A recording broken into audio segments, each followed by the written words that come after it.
What is real world strength and how do you develop it?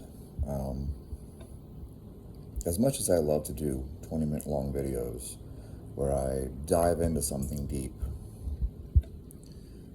this one's pretty straightforward actually. It's pretty simple. Now, I've talked about this in the past how, you know, some of my furthest back memories, right? My furthest back memory is uh, my dad was on his bicycle and he had this like seat on the back and he put me in that seat and he would ride down this road and he would pull apples off the tree and hand them back to me. My mom tells me I was 2, so I was pretty little. And around that same age, I remember doing things like having push-up competitions with my dad. We'd just on the living room floor. We would do push-up competitions. So he would do one, I would do one. He would do one, I would do one, and we go back and forth. And of course, I always beat him, because that's what dads are for. And so what I'm sharing here is that my dad was physically active and he worked out, but he didn't really lift weights. That wasn't really my dad's thing. He did ton of pull-ups, tons of push-ups. My dad could do free hands, like freestanding handstands. He would walk on his hands and then do push-ups, like handstand push-ups, but freestanding, not the ones you see these CrossFitters doing where they prop up against a wall. My dad would walk around on his hands, and yeah, he was very, very fit. But I wouldn't say like he was a power lifter or something because he didn't lift weights really. Sometimes he would do a little bit of stuff with dumbbells or something, but he wasn't a weightlifter. He wasn't a power lifter. He wasn't, a bodybuilder. Okay. But my dad did work in construction. My dad did things like roofing as well and carpentry, and he did a lot of physical labor and farming. My dad did a ton of physical labor in his life. I'm going to tell you what real world strength is right now.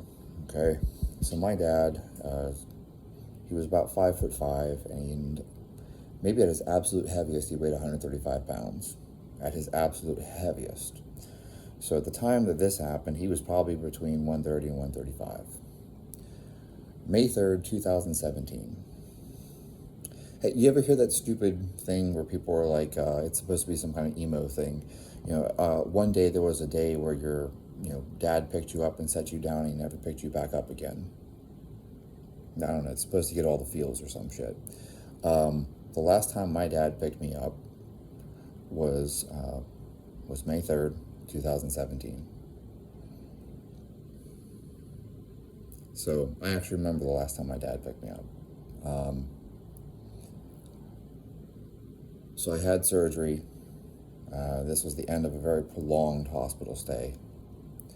So I was in the hospital already because I had an adrenal crisis in January. And life just, what do you do? Nothing. You just wait. It takes time to recover. I had surgery, and then finally I got released from the hospital.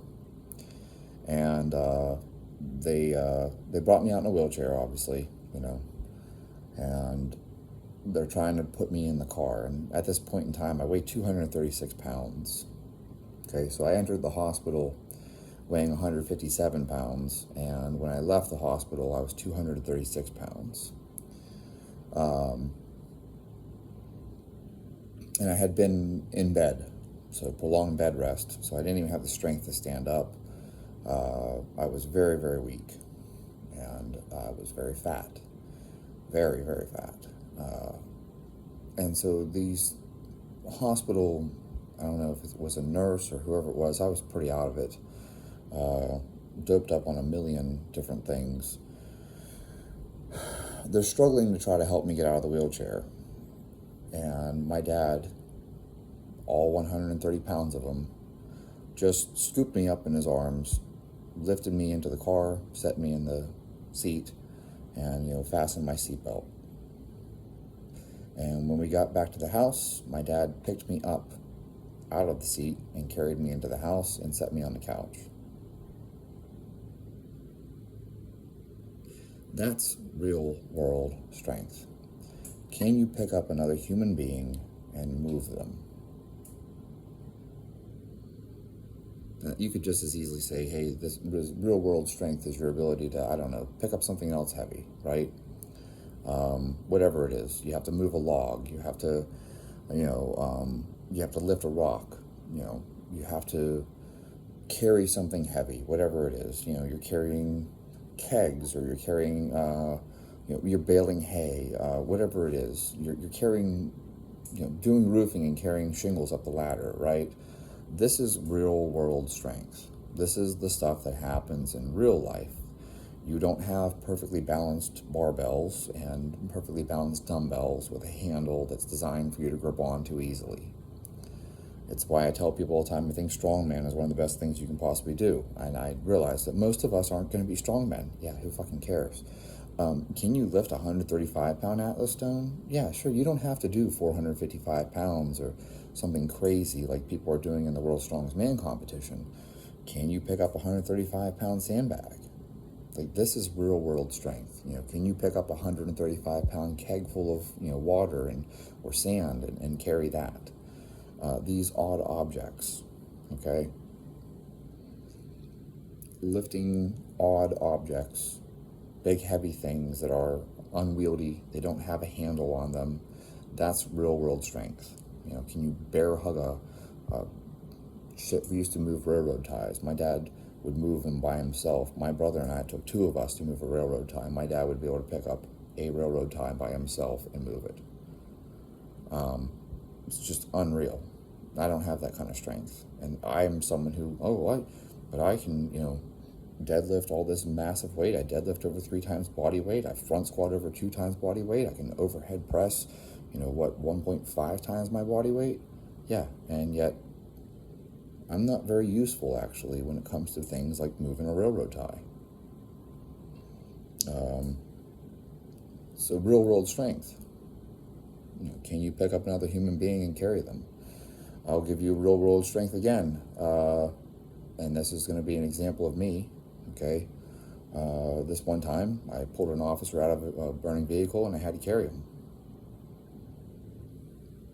Now, this isn't a good story because I was destroyed when it was done.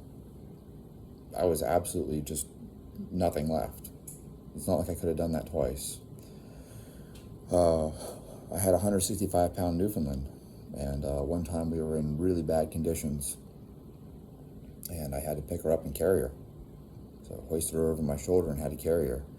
When it was done, I was absolutely fried. I had nothing left. My legs were so trashed. My back was trashed. I had nothing left.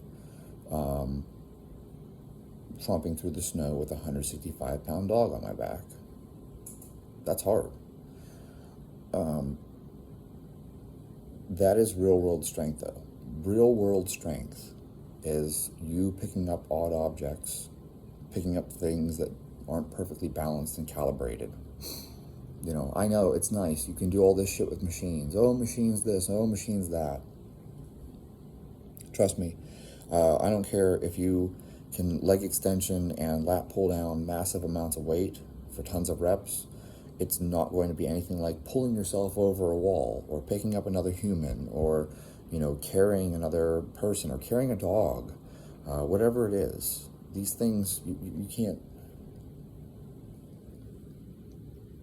it's just a totally different beast, okay? My uncle didn't lift weights, but he drove oxen and he worked as a blacksmith, like old school style blacksmith with the hammer and the anvil. He was a historical reenactor living in a historic village, and he was a blacksmith. That's real world strength. You ever try to pick up an anvil? So, the point being, okay, real world strength, what is it? It's your ability to do things in the real world. Can you fucking move a refrigerator? Can you move a treadmill? Can you move a whatever? I don't care. Pick up something heavy. Move a piano. That's fun. And how do you develop that? Physical labor. Like, you're not going to develop it by doing barbells, stuff like that. So, that's why I include a lot of weird stuff in my training. I push sleds, I do farmer's walks, I carry sandbags, stuff like that. It's asymmetrical loading too. Sometimes I'll do weird shit, like I'll put a 10-pound plate on one side of the barbell. Yeah, one side. It's completely fucked up to do that. Try it sometime. Here, you think you're really strong? Put 25 pounds on one side and then go try to squat that. It'll feel really weird. You have the strength to do it. You just haven't figured out how to apply your strength. Okay? Odd objects feel weird. It's not that you don't have the strength, but you haven't developed the coordination or the neurological adaptations for you to apply that strength, right? So you have a 500-pound bench, and the moment I put a 45-pound plate on one side, suddenly you're really struggling with this. That's just one example of how you could try to mimic it in your training. But really the big thing is, and if you guys know me, I used to do crazy shit like throwing kegs, picking up kegs and trying to run with them,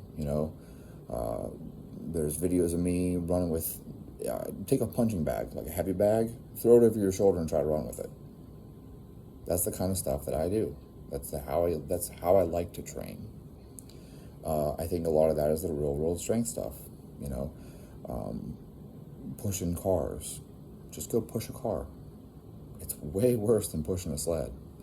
A lot of different things out there that you can do.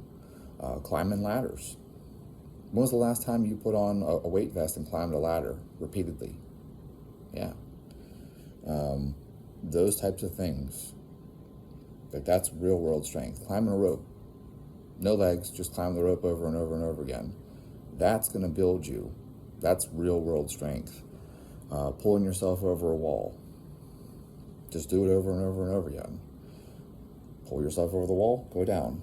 Pull yourself back over the wall, go down. Stuff like that. This is what I talk about, running obstacle courses. It's easy to run on the ground. I can run on a track all day. Go run an obstacle course, especially one that has all kinds of, difficult things like climbing a cargo net.